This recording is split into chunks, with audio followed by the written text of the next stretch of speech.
Hi everyone, it's your girl Whitney Luna, and the topic of today is twin flame obsessive thinking. Now, I have to start off by saying that if you are new to my channel, you're obsessively thinking about someone who you think is your twin flame, please watch my video False Twin Flame, the signs. I'll put the link in the description so you can watch that first just to make sure that you are on a twin flame journey. I just want to make sure that you're going in the right direction, and if all the boxes are checked, you have experienced what I say that you need to experience when you do find your twin.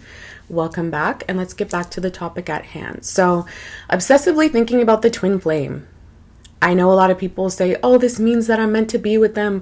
We're meant to be together. They're the love of my life. Okay, let's really get down to what this whole thing is. The twin flame is, the twin flame connection, the twin flame ascension, it is all spiritual.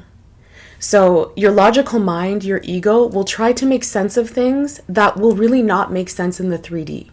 You'll say, but they said that I was the love of their life, and I knew that they meant it, and I knew that I loved them, and we had all these similarities. It was amazing chemistry. I've never felt love like that before, and they said that they never felt love like that for me before. That's all well, and that's wonderful. But that's not the purpose of the twin flame. And this is where, the media has the whole thing misconstrued. It has people chasing after the wrong person.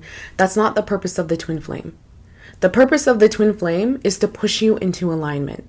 It's to get you to become the person that you were sent here to be before whatever trauma, whatever abuse, whatever it was that pulled you off your path, because that's basically what happens. The inner child work, all that stuff, you realize, oh, I always wanted to be this. I always liked this. I always wanted to be like this.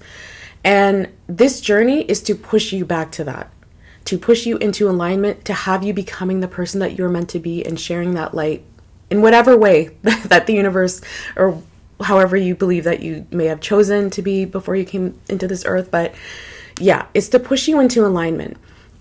You're probably saying, well, what does this have to do with obsessive thinking? The best way that I could say it, and this might be, well, whatever, I'm just going to say it. The obsessive thinking is to light the fire under your ass and get you moving. Like I said, this is a spiritual ascension. This is a spiritual awakening. So it doesn't happen in the way of a fairy tale book where you fall in love and you run off into the sunset and everything is great and you start a family and blah, blah, blah. Yes, that would be wonderful, but that's not how it's done with the universe. That's not how it's meant to be right now. Right now, you need to get into alignment, get rid of old ways of thinking, heal the triggers within you, and like I said, become the person that you're meant to be. This is not a fairy tale. This is a spiritual ascension. It's meant to have you living your best life. And yes, it can be very painful. Healing, purging is so painful. And this is why I don't want to say skeptical, but I kind of worry when people are suddenly into spirituality and want to get into, whatever, maybe they wanted to get into Wicca or whatever it is. And they're just like, I just want to get into spirituality. Suddenly my life will make sense and everything will be perfect. Spirituality is not a life on easy mode. It's not all love and crystals and tarot reads. And although those are wonderful and they do make it great, spirituality can be very painful. It's facing your shadow and realizing that you are not perfect. You were never perfect. You're not meant to be perfect. But there's things within you that do need to change and do need to be healed on the journey, right? So yes, the obsessive thinking, it is painful at the beginning because you're going through this painful separation. You're confused. You feel exhausted. You feel sad. It's just you're feeling a slew of emotions and you're like, why am I feeling this? Everything happens so quickly and suddenly I feel like I've been left with nothing. And I honestly believe that this, Kundalini, the spiritual awakening, it didn't happen it didn't happen to you for nothing. Do you know how many spiritualists out there? Do you know how many, I guess you could say, yoga masters, monks, people that fast, people that do specific spiritual practices in order to experience Kundalini? You didn't do anything except meet your twin flame, and suddenly all these crazy spiritual things are happening to you. That didn't happen by accident, and it didn't happen for you to sit around and obsess over somebody. It happened so you could put things into action. The universe knows you can handle it. The universe knows that you're more than capable of it. But sitting around and obsessing over somebody and crying over them and, just being like, why is this happening to me? And trust me, I was there, and it is painful. And, the soul shock, all that stuff, it is painful, but it is really for a higher purpose. Spirituality is not all love and rainbows. Twin flames are not the fairy tale, with the happy, glittery ending. I'm not saying it can't be a happy ending. It'll be wonderful. Once you get into alignment, you're going to be like, why was I so upset? Why was this so hard? Well, you know what? I don't blame anyone for feeling that way, because it is a very dark and lonely space when you're in the dark night of the soul.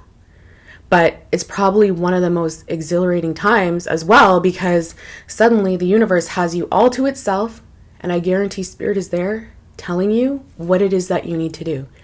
Because I admit I can be very, I guess you could say, I can be very stubborn, and even though I was doing what I thought was right, it still wasn't what spirit wanted me to do.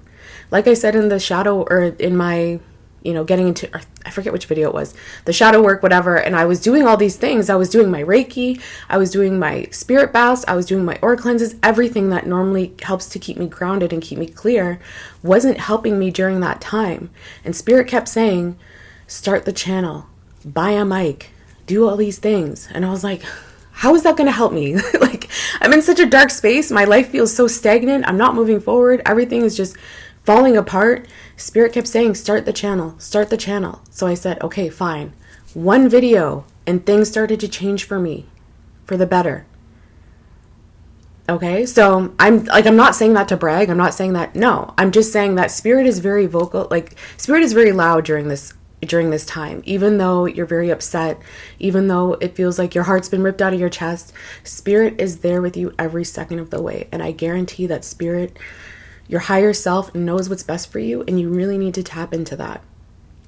That's why at the beginning of my journey, spirit said, no tarot readers, no psychics, none of that. This is about you getting in touch with who you are, reconnecting with spirit, owning in on your psychic gifts, whatever it is. I know I didn't want to say that, because I know that's kind of cliche when it comes to spirituality, where it's like, own in on your psychic gifts, all that stuff, whatever. Like, really, that's what spirit wants you to do. You're the divine feminine. If you're watching my video, 100%, you are definitely divine feminine. It's about you connecting, especially with the sacral chakra. The sacral chakra is the second chakra, the orange chakra, the water chakra.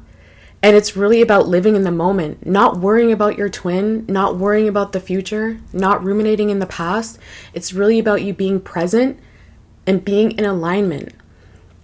My water example, what do I always say? Water doesn't worry about how it's going to get down the hill. It doesn't worry about the things that are in the way. It just is, and it makes its own path. And that's what this journey is all about. It's about you reconnecting with your higher self and knowing what's best. That's why most people that are on this journey will say the worst thing you can do is go to tarot readers. The worst thing you can do is, sit around and be all depressed and be like, why me? Why me? It really is like that time. That difficult time is what is supposed to set you, it's really about, like I said, putting the fire under your ass and getting you going. That's truly what it's about. And I hope I don't seem like too stern, because like I said, I went through this and it was a very difficult time. But spirit was very, very, spirit was present the whole time and said, you need to do this. And I guarantee spirit is very present with you. It has to be. If you're on this journey, it is present. So obsessive thinking, yeah, of course they still think about you, but that's not the purpose. It's not about you obsessing about them and, oh, that means they're obsessing about you. Send your twin flame love, do this. Don't do that. They are you. You need to focus on getting in alignment with yourself, speaking from experience. Okay? So I think that's it for this video. I love you guys so much. Take care.